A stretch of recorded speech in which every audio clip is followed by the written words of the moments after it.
Olá, eu sou Marco Túlio Costa, escritor, e nesta série eu falo sobre o meu processo criativo a partir de minhas obras. E neste capítulo nós vamos abordar um romance que está disponível na plataforma Amazon, apenas no formato digital, O Sonho das Pedras. Vamos à resenha do livro. Em O Sonho das Pedras, Minas Gerais está cercada pelo mar. Minas Gerais tornou-se um arquipélago. Ao menos é o que supõem os moradores de uma pequena cidade chamada Redenção. É uma cidade fictícia.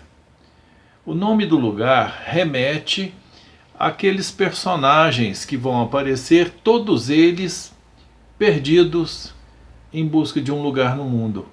Entramos na história a partir do olhar de um cineasta que chega de São Paulo e vai conhecendo os personagens que vão narrar para ele as histórias que vão compor parte da narrativa do romance.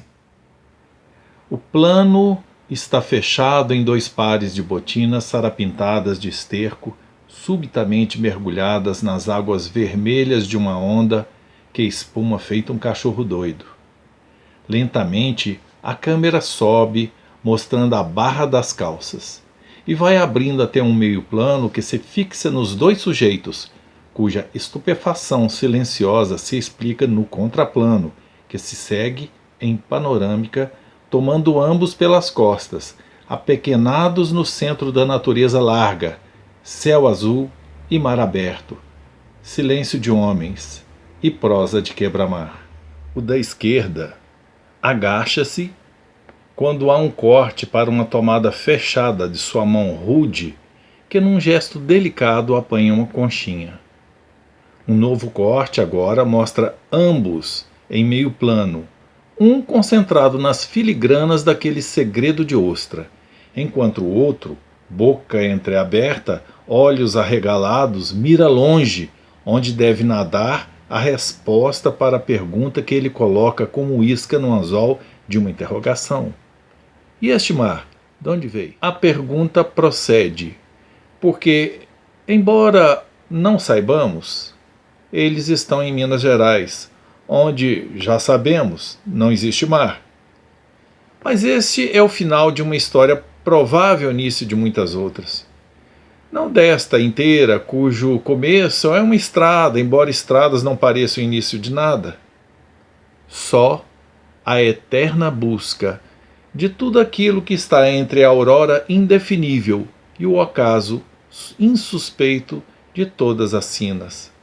Minas Gerais está isolada em um mistério de águas salgadas. Ilhas Gerais.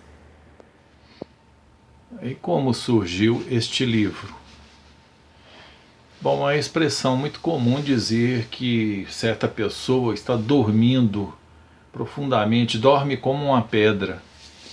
E um dia, ouvindo essa expressão de alguém, eu perguntei, bom, e as pedras? Sonham com o quê?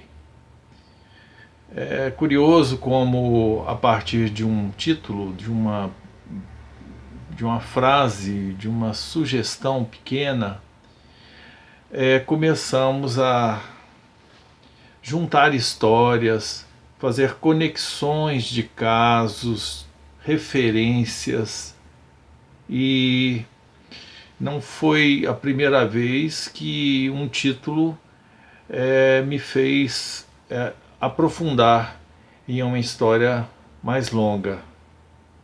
Esse processo criativo, então, se iniciou a partir de uma pergunta que, de início, parece um pouco boba, né?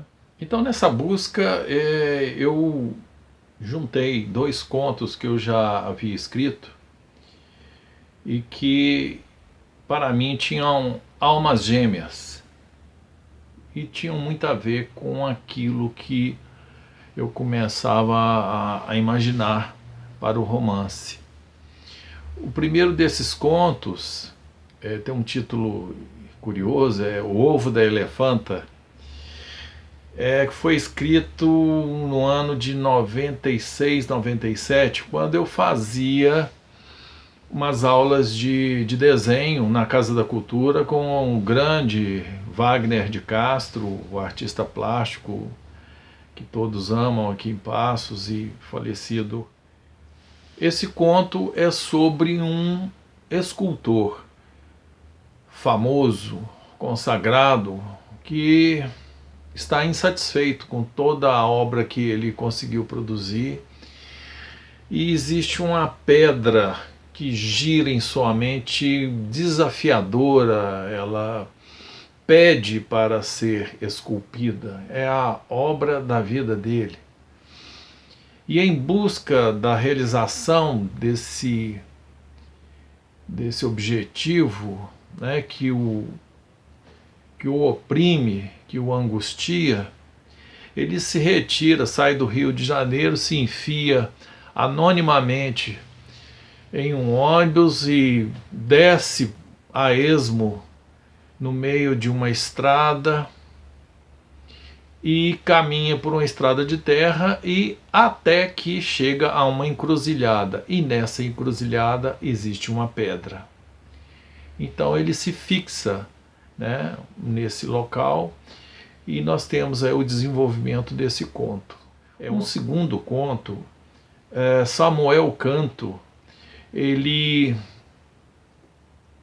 é uma pessoa muito solitária, vive sozinho, não tem família, pelo que existe lá no conto, na história, e ele está ouvindo um certo dia na sua vitrola lá a música do seu intérprete preferido, e se expressa com profunda verdade, né, dizendo: ai, se eu pudesse, ao menos uma vez na minha vida, cantar uma música como o meu intérprete canta. E ele é atendido. E a partir do momento em que ele é atendido por um anjo meio gaiato que passava por ali, já sabia do que iria, em que ele iria se meter, né? Esse Samuel Canto passa a viver um dilema terrível. Tem que decidir quando cantaria, por que cantaria tal música e, principalmente, quem ouviria cantar uma vez na vida daquela forma espetacular. Então, a partir das duas primeiras histórias, dos dois primeiros contos, eu comecei a compor aquela que iria unir todas as histórias que seriam colhidas pelo cineasta na pequena Cidade de Redenção. Essas histórias da Cidade de Redenção eu também fui buscar, recolher alguma coisa que eu havia escrito desde os anos 70. Nós temos a história, por exemplo, muito esquisita de um assalto a banco feito por um sujeito com uma garrucha, que deu uma confusão danada, fato ocorrido aqui em Passos, muito tempo atrás. São coisas inusitadas. Então eu havia escrito alguns contos que eu fui aproveitando, reescrevendo, né, aquelas ideias, porque elas dialogavam bem com a minha proposta. O romance então é dividido em duas partes, e supostamente a segunda parte seria uma filmagem, mas não temos certeza disso. Existe uma atmosfera um pouco surrealista e parece que tudo, na verdade, não passa de uma alucinação de um personagem. Nessa parte destaca-se um personagem que é baseado em uma pessoa que existiu, fez parte da minha infância. Uma pessoa de grande destaque na Cidade Formiga. Observem como o professor Franz tem o perfil dos personagens do livro, pessoas cuja trajetória de vida nos deixam intrigados. Ele era austríaco, lutou na Primeira Guerra Mundial em várias frentes de batalha, como oficial de artilharia. No final da guerra, por questões políticas, ele e um grupo de oficiais austríacos são presos pelos alemães. Mas por intercessão do Papa Leão XIII, que era amigo da família, inclusive o pai do Franz era vice-prefeito de Viena. Ele é solto e depois vem para o Brasil. Ficou, pelo que se sabe, pouco tempo ali no Mosteiro de São Bento, no Rio de Janeiro, e depois entrou pelo interior do país, foi parar, acho que no Mato Grosso. E nessas suas andanças, ele se encontrou com um padre, Remáculo Foxius, um alemão, que é pároco na cidade de Formiga. E, a convite de Remáculo Foxius, ele vai para a cidade de Formiga, interiorzão de Minas Gerais.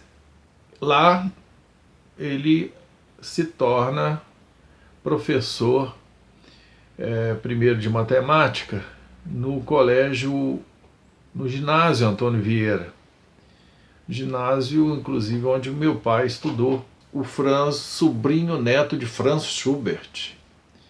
Aí você pensa como um personagem desse veio parar na cidade de Formiga.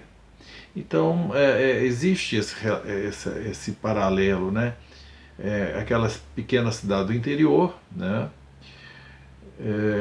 Começo do século passado, depois da Primeira Guerra Mundial, vir parar numa cidade do interior de Minas Gerais. Ele era uma pessoa muito inventiva, criativa, e isso influencia na criação do personagem, né, que criou no livro o fantasioscópio, né, um aparelho que possibilitaria as pessoas enxergar suas fantasias e fugir daquela realidade estranha que todos estavam vivendo.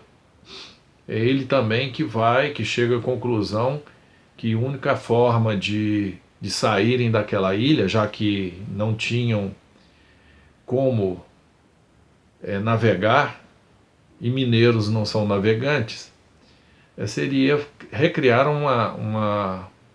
o 14 bis. Portanto, muito do que está no livro, muitas das descrições são fatos, né, em que eu presto uma homenagem, já que ele foi o fotógrafo dessa parte da minha infância, né? Ele frequentava muito a família do meu avô, Geraldo Magela, e tem fotos, todos nós, todos os tios, todo mundo tem alguma fotografia que o Franz fez. E aí fica a minha homenagem a ele.